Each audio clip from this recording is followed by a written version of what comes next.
All right, welcome everybody to another episode of Under the Dome, the final regular season edition of Under the Dome. I'm your host, Allen Ulrich, here with Bob Rose. How you doing tonight, Bob? Oh, I'm hanging in there. All the Christmas decorations are put away, and 24 hours later, we get an ice storm with a 2-hour delay at school. So it's the worst parts of winter are now here. You know, wow, I'm terrible. I have not put away my Christmas decorations. They're all over my table right now.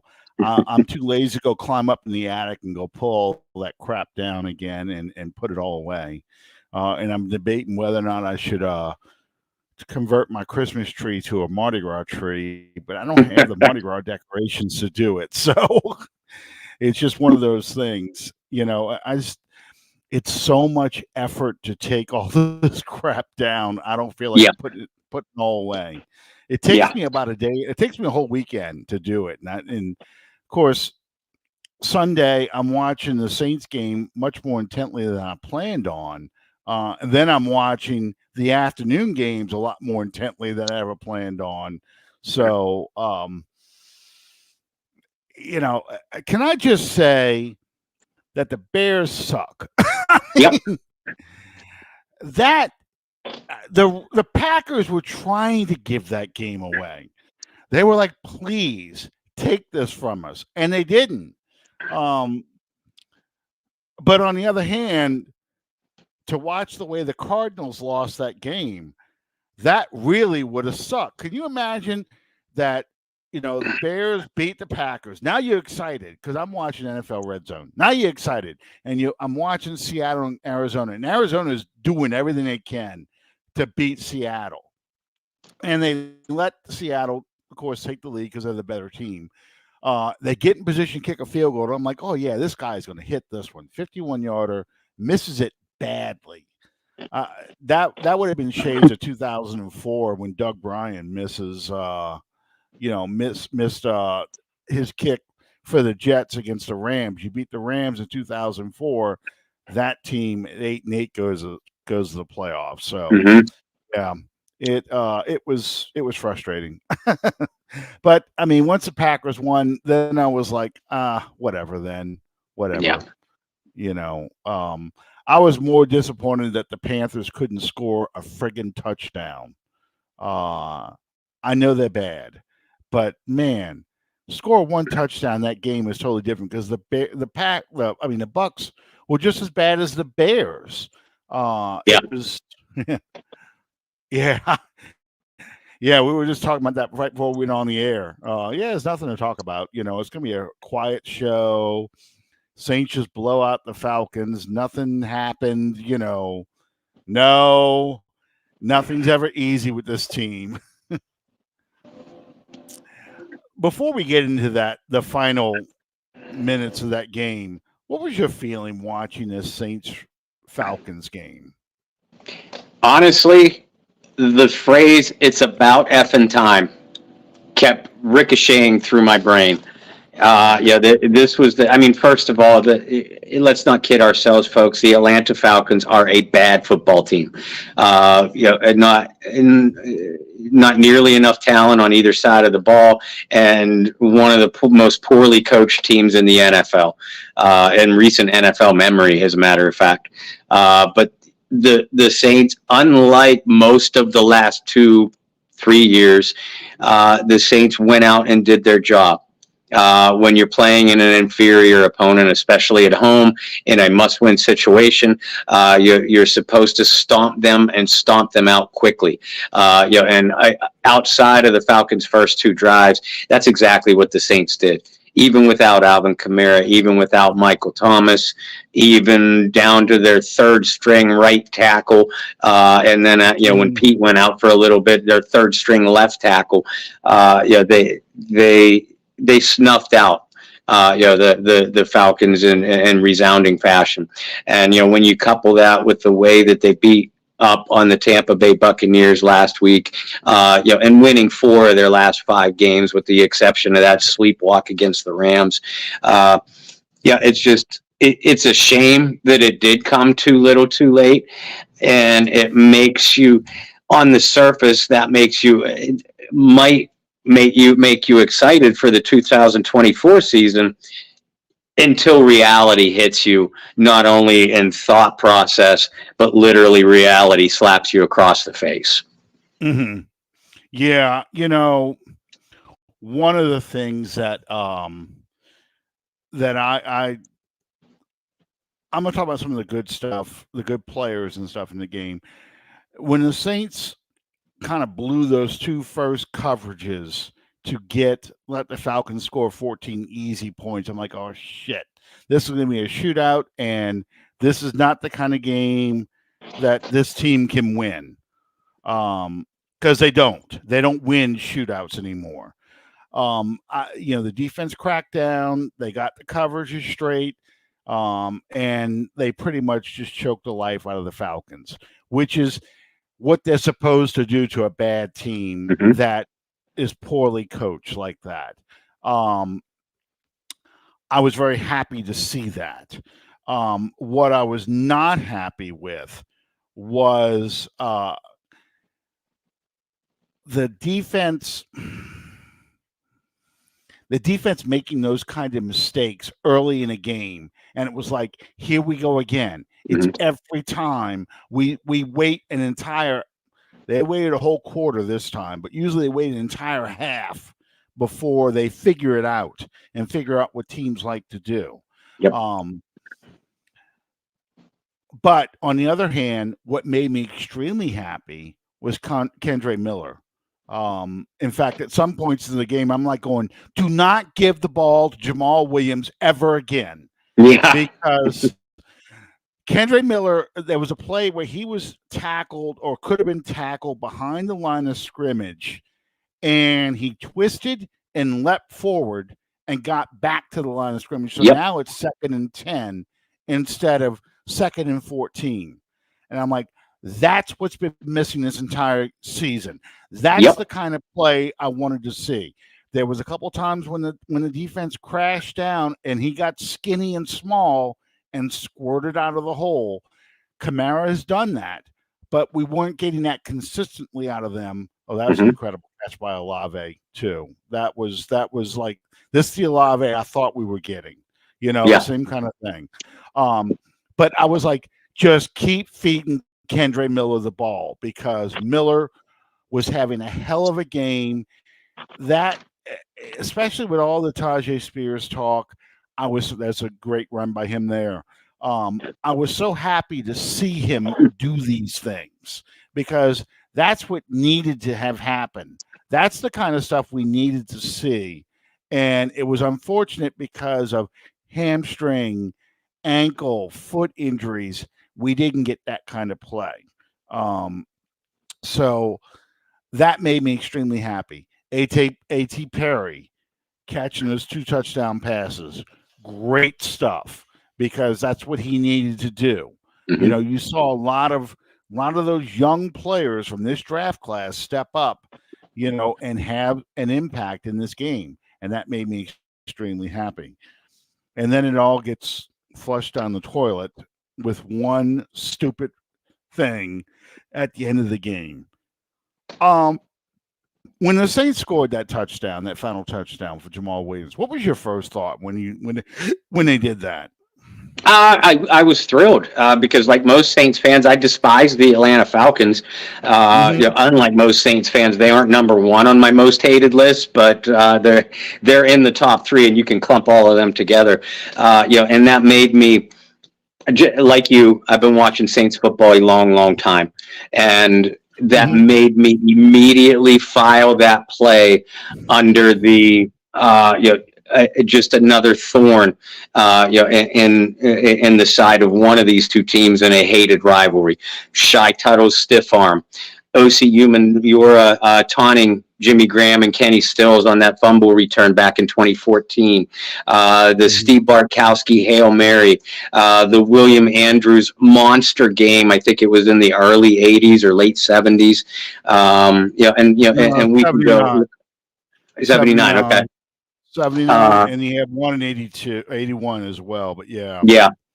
Drew Brees, throwing a touchdown pass to Darren Sproles when they're up 4 scores, to give him the single season passing yardage record, which he still Mhm, holds, by the way. Peyton Manning mhm. does not. There's no freaking asterisk to it or anything like that. But anyway, and we could go on and on and on. But those are just some of the plays, that came to mind, and that to me that filed that immediately went in that file folder. Now I was hoping that Jimmy Graham would get a touchdown all night long. And when Tyrann Mathieu made that interception return, I actually said, channeling my own inner Sean Payton, I was like, Mhm. okay, throw the ball to Jimmy Graham, get the touchdown, let him get a dunk, and let's get out of here and watch these other games and root for the playoffs. But when they gave it to Jamal Williams, especially out of the kneel down formation, I just laughed, and I immediately became a little bit of a fan for Dennis Allen. Of course, that lasted all but about 2.5 minutes. It's unfortunate because at first, when I saw it, I thought it was the tush push. They did the tush push because it's a very similar. If you look at the Eagles when they do that, it's very similar to a kneel down. And I thought they snuck across the goal line with a tush push. I didn't realize he had handed it off to Jamal Williams until he scored. Yep. So I didn't think anything of it other than, they're going to score because they're on the 1 foot line. I was more disappointed that Tyrann Mathieu ran out of gas Yeah. at the 1 yard line. I'm like, just run. Why are you looking behind you? Just run. But I also realized he's 30 something years old. He picked that ball off pretty far away, He did. and yeah. I was more not upset, but disappointed with some of the decisions the team was making late in the game, like Derek Carr still being in there at 40-17, and he takes that stupid sack, which I understand you're going to take a sack to run clock, but here's the interception right here. But that's what Jameis is for. Let him take the sack. Let him get the hell beat out of him. Yeah, here I'm like, just run. Why are you looking behind you? So, you're at the 1 foot line. I had no problem. It looks like the tush push. I have no problem with going until I see The safety man. Jameis Yeah. pull away. And look, there's nothing going on the sideline. I've watched this a dozen times. There's nothing going on the sideline. None of the coaches are like going, "What the fuck was that?" and screaming at him and stuff like that. It's not until you get to this point here. And Dennis Allen looked shocked that Arthur Smith, who is getting fired, and he knows he's getting fired, that team quit. If you're talking about teams that quit, that team quit on their coach. And when you see Dennis Allen's face at that moment, he was just like, "Why are you mad? Why are you yelling?" And then he kind of yelled back, "Oh, but I called a kneel down. I called a kneel down." Why do that? Peyton would have first off, Peyton would have had a smirk on his face when that happened. Because that's the kind of person Peyton is. Peyton is petty, and we loved him for that. Mm-hmm. But and the other thing you had mentioned the Graham dunk. The team said they did this because they wanted Jamal Williams to get his touchdown because here's a guy who had 17 touchdowns last year, no TDs this year. I think either McCoy or Ruiz said that, hey, he was a guy that he got moved to fullback when Prentice got hurt, busted his ass, most unselfish player, always happy. So we felt like he was owed that. Mm-hmm. Peyton had his finger on the pulse of this team. He would have dialed up a play at some point to get him a touchdown. Yep. Jimmy Graham definitely would have had a play just for him to get that touchdown, and Allen didn't do it. In fact, Allen only had Graham in for one series at the goal line, and you could hear the crowd cheering when they saw him come out. And Atlanta responded, so I get it. Atlanta responded. Their whole defense shifted over to cover Graham because they knew the ball was going to go to him, and it was an easy touchdown. I think that was the first one to A.T. Perry. But you'll go back to that because you're going to go in the end zone again. Go find something for Graham. Even if he doesn't score, you throw a pass to him to get down into the red zone. You put him out there. Graham wasn't even out there most of the game. It was maddening, and it's because Allen looked at this game like it's just another game. Yeah, it's a division rival, but we need to win this game because we want to go to the playoffs, and we got to at least take this first step. And he did not appreciate the moment. And that is a disconnect that Allen has with the fans and his own team. Because he doesn't think like that. Hazlitt didn't think like that. Dicker certainly didn't think like that. But Peyton did. And that's why people love Sean Payton. Sean Payton tells, the butcher over at Whole Foods, worry about your meat when the guy's criticizing his play calling. That's the kind of thing that, and Peyton would do those things. And I mentioned in my Good, Bad, and Ugly the Tim Hightower thing against Arizona. Ingram loses his shit on the sideline. He's throwing his helmet and all pissed off because here he goes, runs all the way down to the red zone, and they put Tim Hightower in to score the touchdown. And he's like, "Where's my fucking touchdown?" Well, and Peyton goes and takes on and says, "This is a man who blew out his knee for the Cardinals while he was playing with the Cardinals, didn't think he'd ever play football again, busted his ass to get back in shape. He's playing for us as a backup running back, and he's very good. Let him have his moment." And then after that, Ingram's like, "Yeah, you know what? Sometimes it is bigger than the moment. Sometimes it is about somebody else." Brandon Cooks didn't get it. Brandon Cooks was pissed off he didn't get a touchdown pass against the Rams. That's the difference. That really is a difference. So, well, that's why Breeze threw that touchdown to Sproles in 2011 against the Falcons, because that gave him the single season passing record at home. They were on the road the next week. Peyton knows stuff like this, as you said, back in 2018 in that blowout of the Philadelphia Eagles in primetime football. He didn't just throw the ball deep to get another score. He threw the ball deep at former Saint safety Malcolm Jenkins. As you said, Sean Payton has great awareness of the moment. He came from he is a disciple of the Bill Parcells school. That's something that Bill Parcells always got to, something that Bill Belichick got. All the great ones do. Hell, all the good to average ones do. We're not talking about someone good or even average. Yeah, well, and I was thinking about this too. Even though Peyton wasn't part of the coaching staff, Peyton was in the stands in 2012 when Drew Brees broke Johnny Unitas' consecutive game to a touchdown pass record. And who did the ball go to? Devery Henderson. What's Devery Henderson's jersey number? 19. 19. Unitas' number, 9 to 19.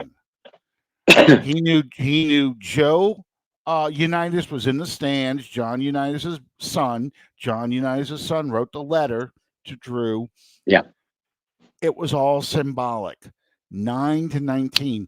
That is understanding the moment. That is understanding what the game is about for these individual players.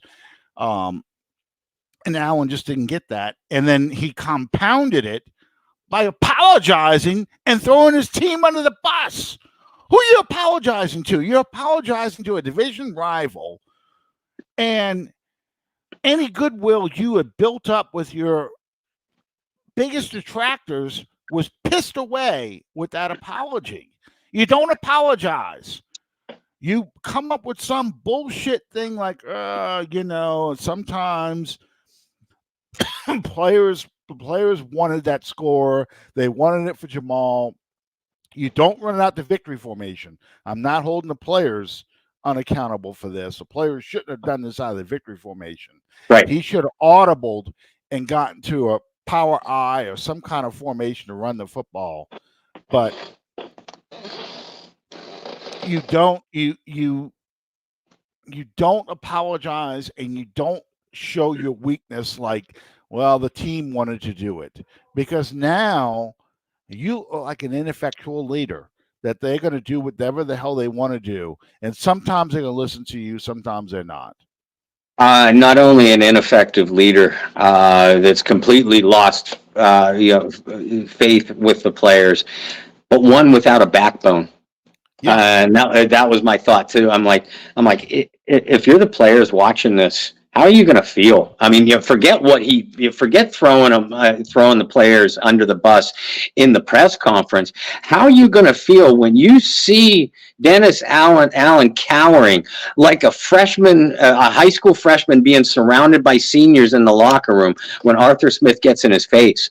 Darren Rizzi came out of nowhere. He was ready to throw. Dennis Allen has no backbone. And the players see that, and that resonates with them too. There's no question about it.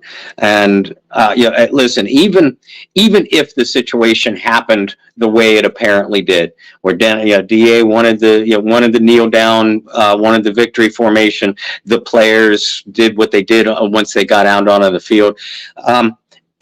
Alan, you and I both have brothers. I can't speak for you, but I'll certainly speak for myself.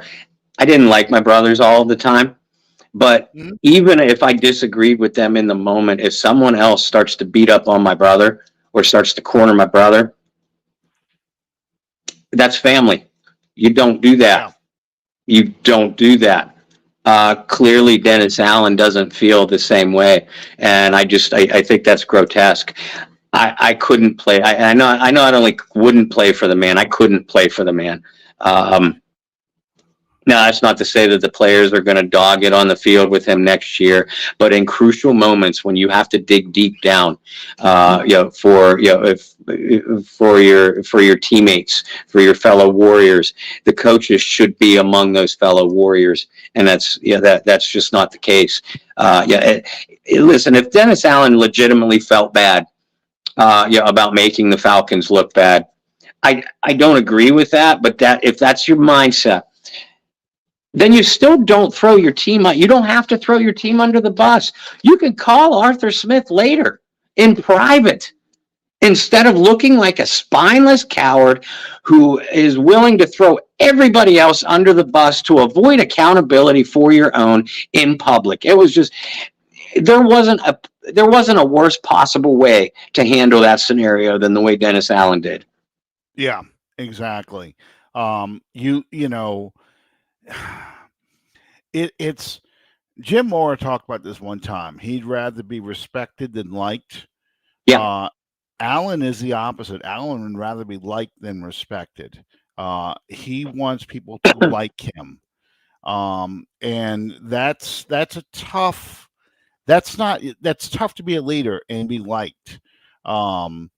You can be liked and respected. It's not impossible, but it's more important that you're respected. And it's almost like, Arthur Smith's getting fired. He will never coach in the NFL again, not as a head coach. He was terrible. He squandered all kinds of talent Atlanta had. Why are you apologizing to that man? You don't apologize for that. If he would have chewed the team out in private by saying that was Bush League, that was chicken shit, which it all was. Bush League, chicken shit. I agree with all that. Yeah. But you do that in the privacy of the locker room. I told you I wanted to fucking kneel down, and you guys went ahead and did that. That's bullshit. You don't do that kind of stuff. That's not who we are. That's Bush League. I get. And if he does it that way, he's not going to lose respect of the players rather than just throwing them under the bus in public. In public, you take the stance that, okay, Maybe in hindsight we should have done things a little bit differently, but we wanted to get Jamal a touchdown, and that's the way we went about doing it. We didn't want to, we didn't intentionally try to make anybody look bad. That was just our focus, and then move on. Next question. Right, exactly. That diffuses it all, and the media doesn't go and start talking to the players and stuff like that. Now you've got the players uniting and all saying, nope, team decision. This was a team decision. Well, then guess who's not part of the team?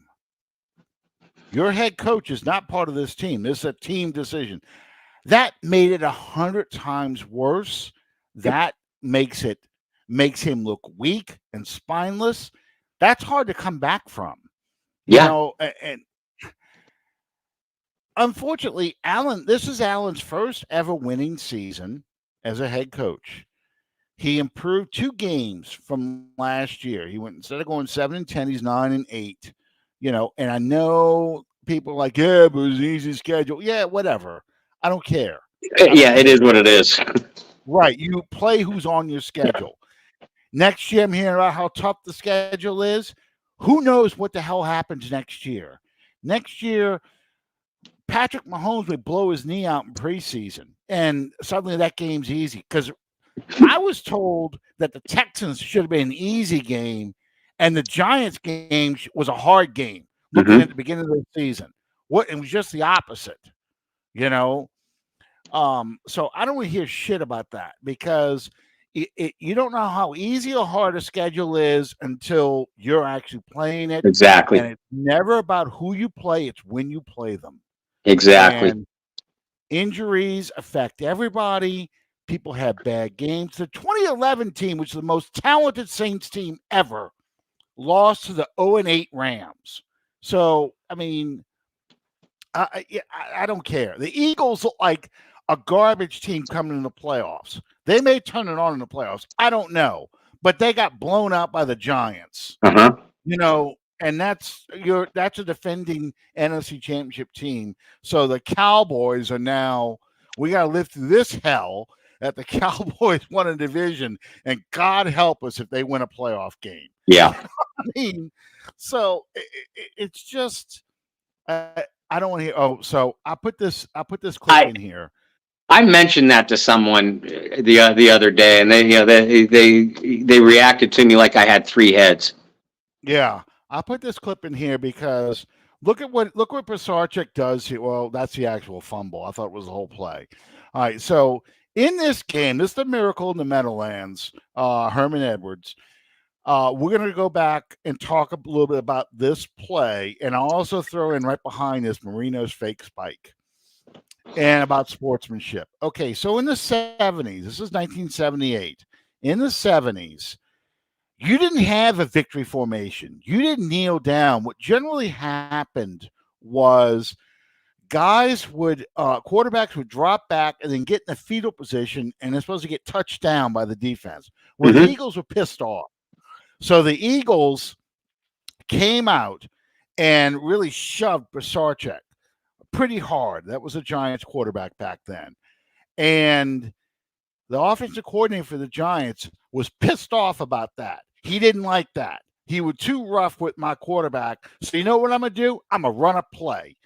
And allegedly in the huddle, they called the play. Larry Zonka, who was in his second to last year that he was with the Giants, Larry Zonka said, you hand that ball to me. I'm not taking it because I'm not running on these guys. Game's over. We got it won. You go and fall down. And Pisarcik supposedly didn't hear that, and that's why you had the fumble. Herman Edwards picks us up. Huge win. They win 19-17. And here's the fake spike. So from after that, one of the aftermaths of that play was the establishing the victory formation, so guys wouldn't shove players and stuff like that and take cheap shots when you're trying to close out the game. And it's an element of sportsmanship. Okay. Marino's fake spike isn't the same thing because that was a clock killing play. They're looking, there's 22 seconds left in the game. Bernie Pomeroy. I can still hear Hmm. Chris Berman the way he used to Yeah. say his name. Hoy vey. Um, and Mark Ingram's dad, number 82, right there. Yep. Um, but that they established. I lost my train of thought for a second, but they established that play to that victory formation to keep people from getting shoved around and knocked around. Um, but in Marino's case, you're talking about two teams. The Dolphins are trying to drive for a score. Hmm. So when he's doing the spike, like I'm going to spike the ball, the defense shouldn't just stand there. The defense should play that like a regular down. That's not fake sportsmanship. That is, oh, you're not going to cover him? Fine. I'm gonna Hmm. hit. I'm gonna hit him. That's different than lining up in the victory formation. Yeah, the Texans did go worse the first, but that's mostly because the Jaguars pissed that lead away with terrible coaching, terrible play. I mean, they got run over by the Titans. Yeah. That was garbage. So, but one last thing, talking about sportsmanship. Okay, so Joe Pisarcik, that miracle to Meadowlands did set the stage for Bill Parcells to take over the Giants. Yep. In '79, they fire the general manager. They bring in Young was his last name, big ball-headed old Yeah. guy, Yeah. and he hires Parcells in the 81 to be a defensive coordinator. Then '82, he takes over as head coach, Hmm. and they draft Lawrence Taylor. They turn around, and become the Giants of the '80s. Pisarcik got traded to the Eagles to be a backup quarterback to Ron Jaworski. Well, Herman Edwards ain't going to let this go. So at least once a week, they would say, "Hey, Joe, catch the ball." And they would deliberately throw the ball to Herman Edwards, who would scoop it up and run it back and put the ball up in the air just like that. So, oh, sorry, Joe, you missed that one too. You know, it's your teammate. But that's what it's like for a rivalry. So they would do these kind of things in the locker room. And Pisarcik laughed about it because, it's what can you do? But yeah, um, that was the thing though that bothered me about the whole thing, the whole situation. And I just wanted to throw out that bit of history so people understand why running out of the victory formation was bad form. But that was also Allen was bad. Oh, welcome, Brian. Glad you are. Um, it was also bad form for Allen not to anticipate something like that happening and go ahead and design plays so you don't have to worry about this kind of shit happening. The Hmm. team turning. I want to ask you something, and I don't think it's being spoken about enough. Believe it or not. Yeah, we talked about how Allen's spineless behavior and how the way he handled things, about how that makes him appear to the players.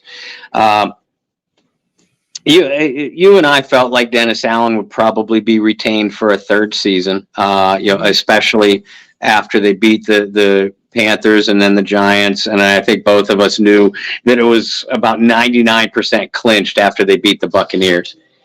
Mm-hmm. So if you're in that front office, whether you're Gail Benson, Dennis Lauscha, or Mickey Loomis, you have your mind made up going into the Falcons game. You route the Falcons, and then this occurs, and the obvious discord and disconnect rather between the team, and I mean the entire team, and the coaches. At that point, if you're the front office, do you say, okay, we need to re-examine this thing and we need to re-examine it in a hurry? Or do you proceed with the way that with the plan that you already had coming into the Falcons game? Um, Brian, we're going to talk about those two in a minute. Um, you know, it's hard.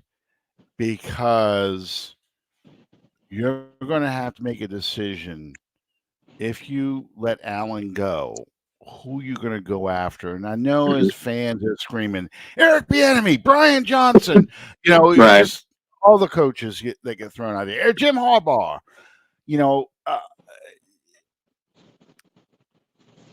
there's a lot of things that there's a lot of other factors into play here.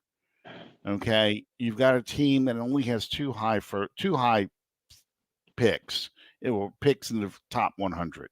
Okay, you got a team with salary cap problems, a team that's old, a team that you're not going to be able to make many moves to uh to really change up this roster. You might be able to make a couple of trades, you might be able to do a couple of things, but this core is basically your same team Hmm. next year. Now, in 2025, a lot of those contracts kind of fall off. You're in a much better salary cap. You have a full slate of draft picks. Is that more attractive to bring in a new coach to take over that team than to take over basically Peyton / Allen's team for a year? I don't know, but I am looking very hard at Allen about that situation.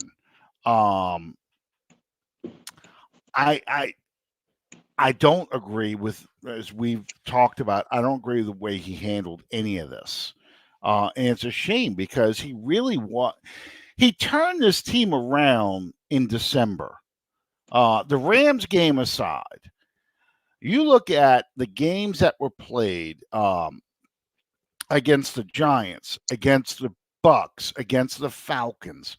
Those are teams that not only did they beat them pretty handily, even if the score doesn't show it. It's like he figured out where the pass rush could come from. His quarterback got healthier. All those things got better, but you piss it all away with what you did on Hmm. Friday and on Sunday, and I just don't know if I can really, I, you know, I don't know. I don't know. I'm torn because it is a rebuild year. And there are some offensive minded head coaches I would like, and it's not guys that are on a lot of people's lists. The Hmm. offensive coordinator for the Miami Dolphins, the offensive coordinator for Tampa Bay, believe it or not, Hmm. uh, are two guys I like. Bobby Jim Slowick in Harbaugh, Houston, I like. yeah, uh-huh. But hearing it, they're talking about bringing in John Gruden as an offensive coordinator. That's too late. You should have Yeah. done that. If you were going to do that, you should have done that back in week 4 or week 5 of this year. You should have Yeah. brought him as an offensive consultant. And I thought Carmichael actually improved somewhat as a offensive coordinator. Well, he started using motion more. He Yeah. started using a lot more design plays where he was targeting weaknesses. Hmm. That's still not enough for me to keep him. No. Um, I think you can get it. I'm not worried about being able to draw a coach in. I'm worried more about you get a new coach in here and you don't get, you're going to have to get a mulligan year essentially because you're not drafting a quarterback. No. You're not starting a rebuild. You're drafting an edge rusher or an offensive lineman with these picks, these first and Basically, second. because you have no choice. Yeah, exactly. Exactly. You cannot and I'll tell you this other thing too. Jeff Ireland, if he leaves, Jeff Ireland's also the guy who's been drafting players that people aren't happy with. You know, Jeff Ireland brought in Marcus Davenport. Jeff Ireland was the Hmm. one that promoted guys like Cesar Ruiz and Adam Troutman and those guys too. Peyton So Turner. Yeah. Peyton Turner. Yeah, the RAS scores that that the team is in love with, and the analytics and stuff like that. That's all Jeff Ireland, and Kai Hartley. That's Mickey's clone. He's a money guy. He's not a. He's If you hire Kai Hartley, you've got to hire a Jeff Ireland, because Kai Hartley is strictly numbers. He makes all these contracts fit. He's Hmm. not the guy who's going to be there. He'll be there at Senior Bowl, but he's not the guy that's making the calls on who they draft. He's not putting that scouting department together. That's his player personnel guy, who in the Saints case is Jeff Ireland. So yeah, it's. I don't think. Well, first off, I don't think they're going to let those guys go to a division rival. I think it's going to be, um, if they leave, they're going to go to an NFC Central. I'm back in time. NFC North, NFC East, AFC team. They would rather those guys go to.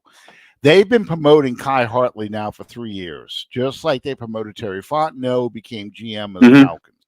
They're trying to get him a job as general manager because he's a minority, and they want a minority candidate from the Saints organization out there becoming, so they can say this is our tree. This is our tree Yeah. that we're going, you Not know. to mention the fact that they get extra compensatory picks for it. I mean, business is Right. business. Exactly. Exactly. And So you know, Brian Russell, I see what you're saying. And we could play the back and forth about good Jeff Ireland, bad to Jeff Ireland all night. Yes, Jeff Ireland and the scouting department that he heads up has made some wonderful moves. Midday pick or mid round picks, late picks, undrafted free agents. Remember that before Jeff Ireland came on, which I believe was 2016, the draft that brought Sheldon Rankins, Von Bell, Michael Thomas. So before that, look at the Saints drafts basically from 2011 on. And that's why, if you ever wonder why that defense was so bad and that team got old, through those 3 straight 7-9 seasons, just because of horrid drafting and obviously, as we all know, horrific free agent signings. The drafting spiked up. I will certainly grant you that. With Jeff Ireland, Allen's point was, and we both find it relatively humorous, that every bad pick, the Marcus Davenports, the Cecil Ruiz, the Peyton Turner, every bad pick gets blamed on Mickey Loomis, while every good pick gets the credit towards Jeff Ireland. You can't have it both ways. I would hate to lose Jeff Ireland. I would hate to lose Kai Harley, but I agree with you, Alan, 100%. You need the two of them, or two of the same like-minded individuals, to complement each other. To keep Kai Harley, you basically got to boot Mickey Loomis upstairs, into a semi-retirement role, and slide Harley into his position, but then gives Ireland some kind of financial incentive and more control over player personnel decisions, rather than just the scouting department, to make that work, to retain either one of them, really. yeah, and that's the hard part about it, because Mickey basically, it's up to him Hmm. to step up. He's the one that has to invent a position for him to occupy. Yeah. He's not going anywhere. He's in Benson's will. He and I think it's he and Dennis Lauscher both are the trustees of the Benson estate. So when Gail passes away, they're the ones that have to go and find an ownership Hmm. group or an owner to buy the team. And one of the prerequisites is they're supposed to keep the team in New Orleans, both them Hmm. and the Pelicans. But it would have to be Mickey's call for Mickey to say, you know what, I'm stepping aside, and I don't know if that's going to happen. Right. Um, it's just, Brian, and I get it. I get it. One of the things that Mickey did not say, and part of the reason why Breeze had as good of a year as he did his 2006 year, is Deuce McAllister rushing for 1,000 yards, which Hmm. Carr did not have did not have a 1,000-yard rusher. And Sean Payton was a much better play caller than Pete Carmichael, obviously. But Breeze went, but while Breeze was getting his arm strength back, and that didn't really happen until about the Pittsburgh game, which I think was about mid-season. You started seeing Breeze throw the way you were used to seeing Breeze, and then of course the Dallas game and so forth.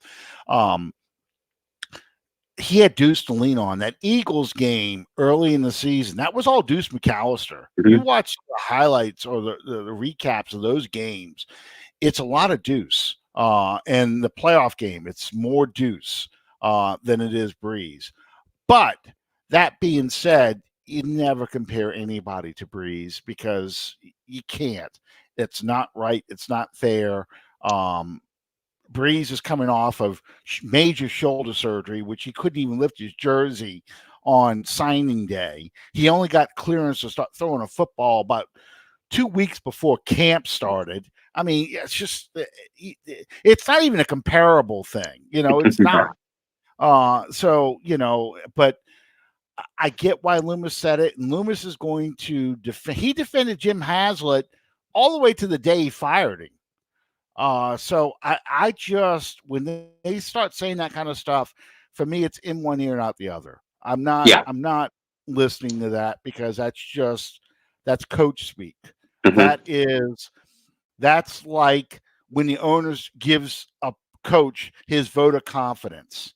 That's the kiss of death. So I don't listen to that. I watch what they do, not what they say. Yeah. And that's how you have to treat a lot of Loomis's stuff, because Loomis is just going to say things publicly. And this is exactly what we were talking about with Allen and what Allen did wrong. Loomis is going to say stuff publicly to protect his coach and protect his players. But in private, he probably says something completely different. Oh, yeah. Well, I want to go back to what you just said about watching what they do rather than what they say and tie that into these Gruden rumors. Midway through the year, when you and I were basically laughing off fans that were saying Dennis Allen should be fired in midseason, who are you going to give the coaching reins to? Well, and we don't know what other staff changes are going to take place, this offseason. My hunch is not nearly enough, but whatever. Yeah. If you bring in a John Gruden and your team gets off to another horrible start next year under Dennis Allen, where the players do a mini revolt like we saw on Sunday against Atlanta, you now have, whether you like him or not, and I think John Gruden is a detestable individual human being, but whether you like him or not individually, you now have a head coach with a proven track record with your quarterback on your staff. So to me, bringing in a John Gruden, no matter what you give him as a de facto title, consultant, offensive coordinator, if you're getting rid of Pete Carmichael, quarterback coach, he's going to be the man in charge of your offense and the man that you turn to if you now have to make a coaching decision before the end of the 2024 season. I think that if John Gruden comes on board, it's completely with that kind of mindset in place. Which is ironic considering how Dennis Allen came back to this team. Exactly. If you guys remember, Dennis Allen was named assistant defensive coach in 2015 to kind of help Rob Ryan, who wasn't organized enough to kind of get his defense going. And sure enough, midway through the season, the defense is absolute garbage. Dennis Allen suddenly takes over. Rob Ryan gets fired. No one had ever fired a coordinator under Peyton's tenure. No coordinators ever been fired midseason until Rob Ryan was that year. And look who we got. We have Dennis Allen, who just so happened to have been our secondary coach during the Super Bowl years. He was defensive coordinator for Denver, did real well. Then he went to the Raiders, and we got him back when he came from the Raiders. He was brought back entirely to replace Rob Ryan. Yep. So yes, he is.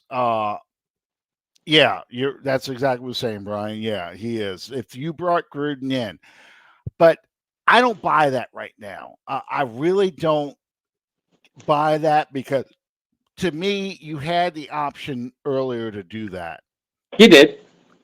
I think it's possible they can interview him for the job, and it's possible they can consider him for the job, but they would be crazy not to go and interview other OCs for a job. You've got Kellen Moore out there. You've got Mm-hmm. the guy who got fired from Buffalo, Ken Dorsey out there.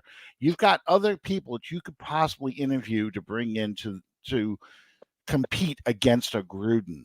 And I don't want to hear about, well, Allen's probably a dead man walking, lame duck head coach.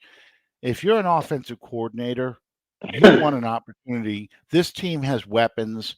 You can do something with the players on this team. You get an offensive line rebuilt.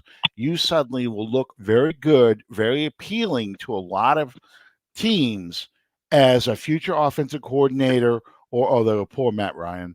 No, I'm just kidding. That's great. That's a great stiff arm. That's a great stiff arm by Shy Tuttle. But anyway, Well, yeah, you have a great opportunity to showcase your ability with this team because you play in a dome and you've got the weapons. You've got a team with proven success. yep. Hell, not only that, but yeah, I mean, Dennis Allen is a defensive guy. So, Mhm. lame duck situation or not, hot seat situation or not, I know that if the Saints hire me as their offensive coordinator, Dennis Allen's going to leave me alone for the most part and let me design my offense. And in your scenario, if my offense plays really well, all of a sudden my name is among the hottest candidates again. Mhm. And yeah, I get the potential lame duck situation. Yeah, that's actually a incorrect phrasing. Lame duck would be if he's coming into a contract year and hasn't been extended or anything like that. The more accurate phrasing would be probably a Vesuvius or a Mount St. Helens type of hot seat. But again, if I'm the offensive coordinator and I'm coming in and my unit's playing pretty damn well and Dennis Allen gets fired before the end of the year, they could turn that interim job over to me. And again, if my team plays well, I either have that job or someone else is going to snap me up in a heartbeat. So, I agree with what you're saying, Alan. Those that are saying that no assistant coach is going to want to come because of then the potentially tenuous coaching situation with Dennis Allen. I think it's just the opposite. And now a guy like Eric Bieniemy, who is going to be out on the Mhm. market again, would be a perfect spot for B. I don't know if Bieniemy would be perfect for the Saints, but the Saints could be perfect for Eric Bieniemy. Well, and now it's funny because I was just thinking about Eric Bieniemy because that is exactly what Eric Bieniemy walked into in Washington. Ron Rivera was not going to stay. They had a new ownership. They're going to bring in their own guys. Why would you go to a team like Washington? Well, you're going to a team like Washington because you want to show that you weren't just Andy Reid's puppet and you weren't just a Patrick Mahomes guy that anybody could run an offense for Patrick Mahomes. You wanted to make a name for yourself because who knows, you might get the Washington head coaching job. Mm-hmm. Or you might get a job with San Diego, well, Los Angeles, not San Diego, Los Angeles, something like that. So, it's coordinators look at it as career opportunities to make a statement. And that's why they take these jobs. That's why, Yep. even though they know that the guy I'm working for is probably going to get fired, but what kind of talent am I going to have to fool with? Well, I have some pretty good talent. I got some good receivers. I got an owner that's pretty hands off. I've got, I play in a dome. I play in a weak conference, a weak division. the weakest division in a weak conference, I got a chance to make a name for myself and get people Hmm. to pay attention to me. Um, so yeah, it is an appealing job for those people. Now, that goes back to your first question you had for me. Would you keep Dennis Allen as a head coach? Let me ask it on you. Would you keep Dennis Allen as a head coach, given what happened in Atlanta, given the past 2 years? I'm 50-50. I can't decide at this moment what I would do. I would be lying to you. I know you can't stand the man, but I'd be lying to you if I didn't look at Jim Harbaugh last night and go, you know what? I want him as my head coach. That friggin' defense had Penix all confused. Oh yeah. Um, and he's a proven guy. Yeah, and his players play for him, no doubt. Speaking of detestable human beings, Jim Harbaugh is certainly one. But you cannot argue with results. He's gotten results everywhere he's been. Granted, he's alienated everybody he's worked with, but the players love him, and he wins. So yeah, you do have to look at that.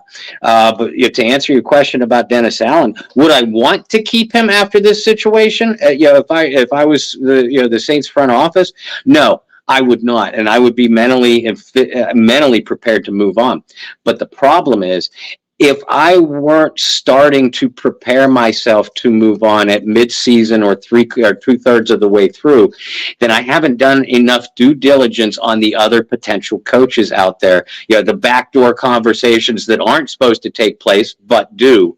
And therefore, I'm just you can't be the type of organization that appears to just fire coaches on a whim. Like Al Davis, was in his later years. We saw how that turned out, and we saw some of the hires as a result of the way that turned out. You can't operate that way. So, if I talked to some other people, or had my own people do some behind the scenes, and I felt like that I had a pretty confident list, in who I'm going to interview and who I'm going to pursue, then yeah, I make that move as soon as Dennis Allen did what he did on Sunday. I'm firing him as quick as Arthur Smith gets fired. But the problem is, I believe that the Saints were committed to this guy from midseason on. They made up their mind. They're going to dig their feet in the sand, root themselves in the sand. Pour concrete in those holes, and they're rooted with Dennis Allen. And what did happen on Sunday may have pissed them off no end, but we'll never know because they're not going to make a move based off of that. Would I? Yeah. Yeah, if I was prepared to do so ahead of time. Mike Vrabel got fired today, and it was after several losing seasons. He was coach of the year, I think, in 2021. But you've had a couple of bad seasons back to back, and granted, you kind of started the process of rebuilding when you went ahead and took a quarterback in the first round. You were clearly going to move on. Derrick Henry made a speech at the end of the game, pretty much letting the fans know that the Titans said, "Go find a job somewhere else. You don't have a job here anymore." And I get all that. And Vrabel's probably going to replace Bill Belichick. Bill Belichick's going to retire or Right. resign, and there'll be a part in the ways. And I know he's going back into coaching because he is this close. He's 17 or 16 games away from passing Don Shula. That's a lot of wins Mhm. that I thought no one would ever touch that record, honestly. Yeah. And for him to be that close, he's going to come back because he wants that. Uh, Jack Nicholson coming to mind. You want me on Well, that wall. You you need me need on that me. wall. Yeah, he wants that. He wants that record because that will be what he retires on. That Yeah. I have now become the winningest coach in NFL history. So I know he's going to come back. He's just not coming back with the Patriots. So Vrabel gives the Saints an opening because you're letting go a coach that could probably get a job elsewhere, that has won for you in the past. You can say, listen, we're not happy with the way this season turned out. There was a lot of friction on this team. We felt like there was a loss of control on this team, and that ending Sunday showed that it hasn't gotten any better. So, what reason do we have to think that you're going to fix it? Because we can't get rid of those players. We can get rid of Jameis Winston. That's fine. But we're not getting rid of Cam Jordan. We're not getting rid of Alvin Kamara or anybody else who was in on it. And they said it was a team decision. That means everybody is saying they're part of the team. Cam Jordan came out and defended it. Mm-hmm. So, now you're stuck in that position where you don't who are you going to side with? Yeah. You don't want to run the guy out and let the players think that the inmates run the asylum, but you need a warden on this asylum, and this is not your warden, No. So that's why I'm at 50-50. I felt like he was definitely coming back. I felt like he was coming back after the Detroit game, after the Giants game. I was sure he was coming back. I had said that these two games, the wrap up the season, divisional games, you ended up 4-2 instead of 2-4. You beat the hell out of those two divisional opponents too. So I felt all those were pluses for you as a coach. Yeah.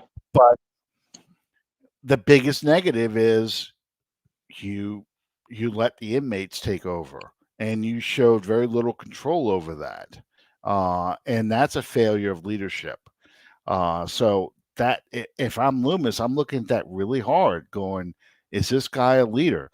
Brian Russell's talking about Gruden saying he would the offense be accountable. You're damn right they would be accountable to Gruden.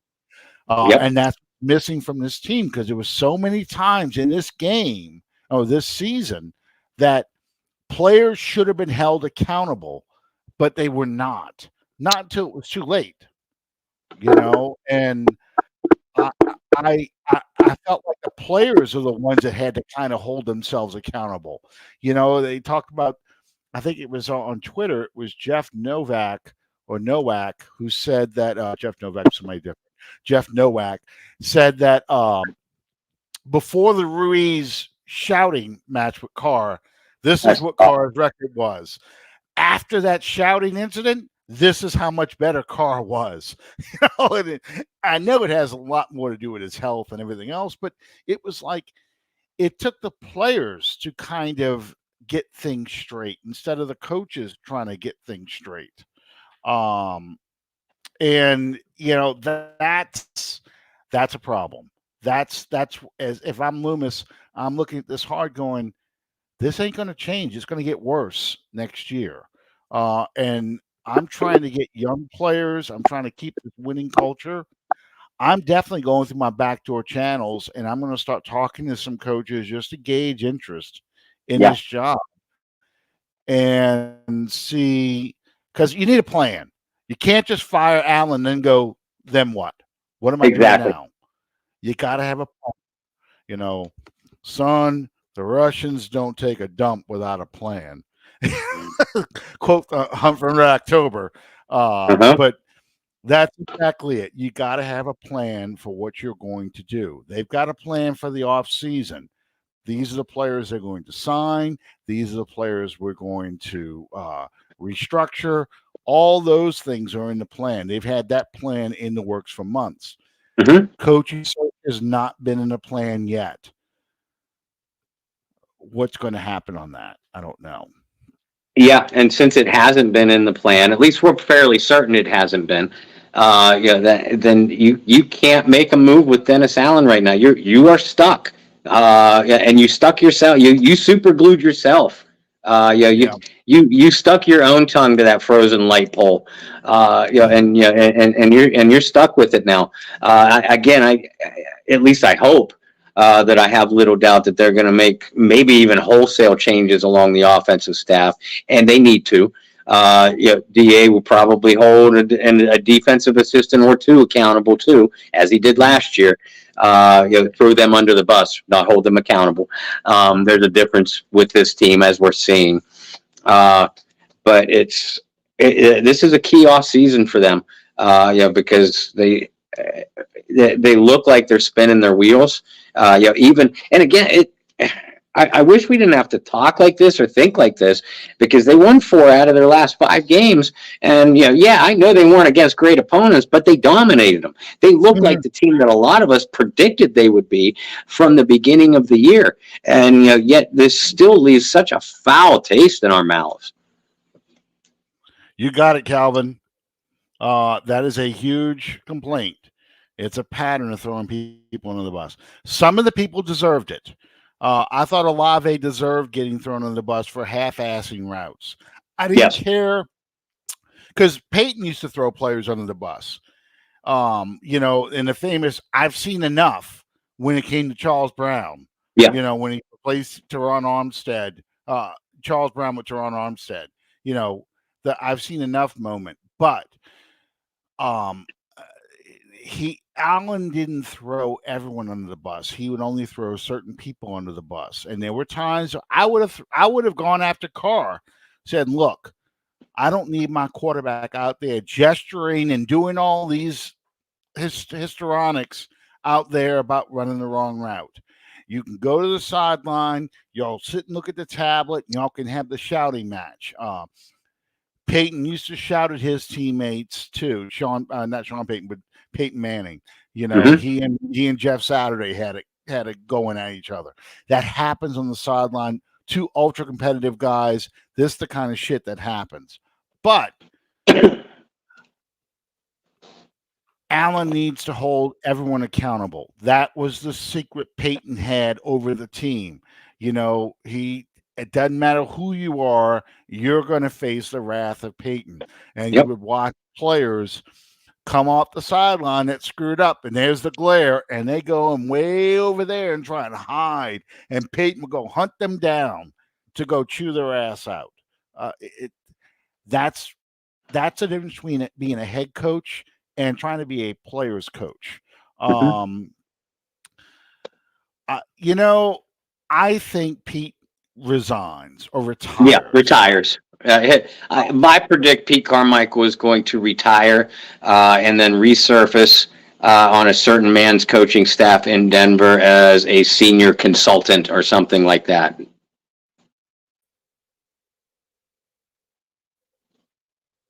Yeah, I can see that. That Pete ends up being quarterback's coach or something over there in Denver.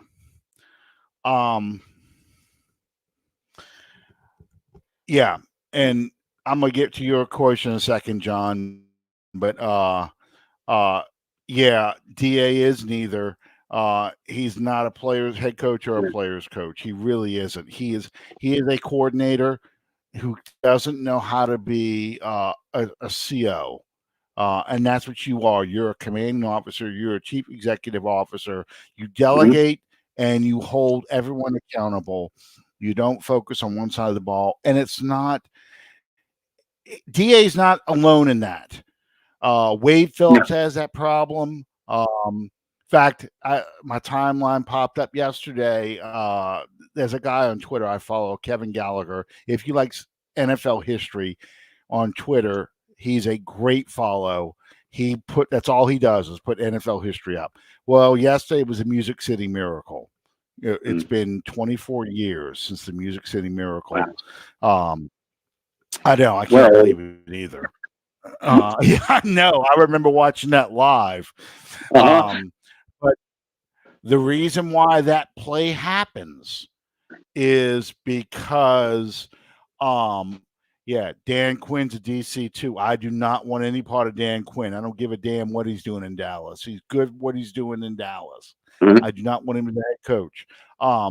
But the reason why that play happened in the mirror, there's Dan Quinn right there.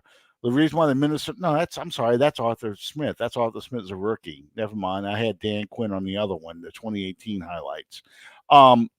The The reason why that play happens is because Wade Phillips made the call to play Brian Johnson over Doug Flutie, the surfer dude.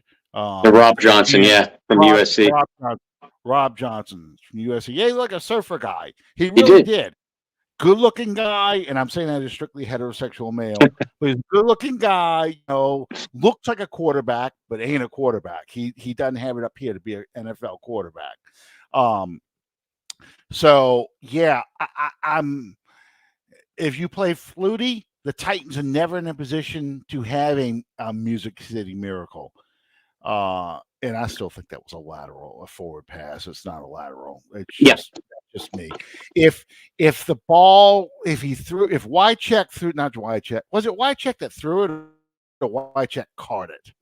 What? I don't remember who Wycheck threw it, and I want to say Kevin Dyson caught it, but Wycheck threw That's it. Kevin Dyson. Wycheck just passed away, so Kevin Dyson was the one that threw it.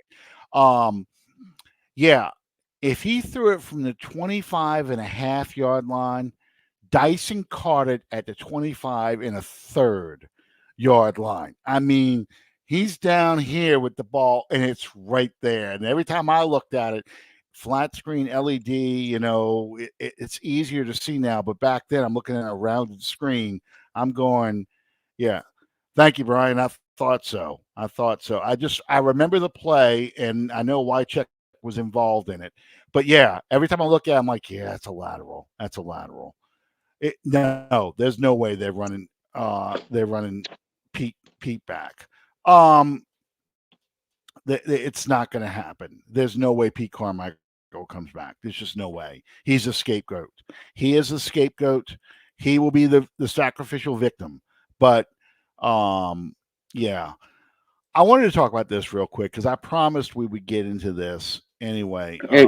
Okay, but then I got to go because I'm tired. I know. I wanted to talk a little bit about playoff matchups. First off, which playoff game are you looking forward to seeing the most? Two of them, equally pretty much. Browns Texans. Because I think that's an intriguing matchup. Although I think Cleveland wins that one. And Rams Lions. Because both LA and Detroit are playing very, very good football right now. Plus the storylines. Stafford against Detroit is what everybody's talking about. But it's also Goff going against his former coach Sean McVay. How are the young Lions going to respond to their first playoff game in 15 years, something like that. First home game in 30 years. Yeah, I didn't realize that. And the Rams, I know they won the Super Bowl a couple years ago, but most of those defensive players are gone, so they have a young defense too. So that plus, and I've said it before, I'm rooting for chaos this year. So I'm rooting for the Rams. My Super Bowl that I want is the Lions versus whoever wins between Cleveland and Houston. That's chaos. Yeah, that would be entertaining. I think Brian, there is a bit of a conspiracy theory, and me too. Brian, I say that every year. All you need to do with Goodell is figure out the storylines that and the angles that Goodell is coming from. Because if you think hard enough, you can come up with it every year. I have been right. In I think 4 or 5 of the last 6 Super Bowls with the matchups themselves, because I figured out what the storyline was going to be. That's Goodell's not hard to figure out. He's corrupt as F. That's it. It. End of story. Yeah, and having the Browns and the Lions in the Super Bowl would be an incredible story because two franchises haven't won anything since the Browns 1962, I think. It might be 63. I don't remember what year it was. The Browns won the first year that after Paul Brown got fired, they won a championship that year with Jim Brown. And the Lions, of course, they haven't won anything since 1957. So Yeah, that would be the conspiracy story. But to answer your question, how interesting the playoffs would be? Well, of course, the Saints would be playing if Tampa lost, the Saints would be playing the Eagles. Hmm. The Eagles are a terrible team that has a lot of dissension going on, and I think that if things go south early in that game. And what I mean by south, I mean that Jalen Hurts is not playing very well. Uh, that yeah, you could see that the Bucks upset the Eagles in that first round, which means that the way the Saints are playing, I think the Saints are a better team than Tampa. The Saints probably upset the Eagles despite the weaknesses they have with dealing with running quarterbacks. Yep. Um, so that's my intriguing matchup. Um, I'm curious to see the Rams Lions. That's the game I'm going to watch the most. Um, the other games I'm kind of half watching. I don't believe in Baltimore, Brian, and it's not because I don't like Lamar Jackson or anything like that. It's just that I've seen this story before with the Right. Ravens. When the Ravens come out, they're destroying people, getting into the playoffs. Then for some reason, they go Marty Schottenheimer, and I love Marty, but they go Marty Schottenheimer in the playoffs. Win a playoff game the way you've been winning regular season games, and then I'll be a believer. Yeah. Um, but I just I can see the Browns beating the Ravens, which is just that would be so poetic because Uh-huh. the former Browns team losing to the current Browns team, all that stuff. So yeah, With Joe it, Flacco, the quarterback that won the Ravens their Super Bowl. exactly. So I'm not. You're I'm right. not. Yeah, I'm not gonna put myself on a limb. I have no idea who's going to the Super Bowl. I wouldn't be surprised to see it's Buffalo and the 49ers. I mean, that was Chris Berman's Super Bowl forever. It'd be kind of cool if Chris Berman finally gets a Super Bowl. Um, Brian, thank you so much. And all you guys, as always, thank you all for participating. We had up to 22 people on this podcast watching this show tonight. I Nice. really appreciate you guys jumping on this show. Brian, thank you so much for all these comments. Yeah, I can see that too. Raven Niners too. I can see that. Um, that's a great one too. Jimmy Yeah. Gumbo, the colors of the Super Bowl logo conspiracy. Yeah, that would be a great one too. Thank all y'all for contributing because now that the Yes. season's over with, I want you guys to chime in, jump in this show. I'm going to put your questions up. We're going to talk about it. And even if you disagree with us, chime in. That's what this show is about. I really love all you guys participating in this. Bob, real quick, I know I held you way too long. What's going on in the Bayou Blitz tomorrow night? We're doing Thursday night. I'm not sure why. You have to ask Brendan Boylan. It's his fault. We got to move the timeline. Do a time stone jump and move the timeline to Thursday night. But we're going Thursday night at 8 p.m. Central Time. Probably talking about a lot of these same things. I have a list of free agents that we're going to talk about too. Kind of an early free agency preview. If we have time, we'll get into the playoff matchups a little bit more. I know a lot of you guys, that watch this show tune into Bayou Blitz too, and I echo Alan's sentiments. You guys are just awesome. Both Under the Dome and Bayou Blitz. You guys are what makes this fun. And we do try to. Brian, tell Brendan I never see the Brendan doesn't only puts up a few, and I don't know why. So tell him, tell him to put it up because y'all know me. If I see a comment or a question, I will address it as best I can.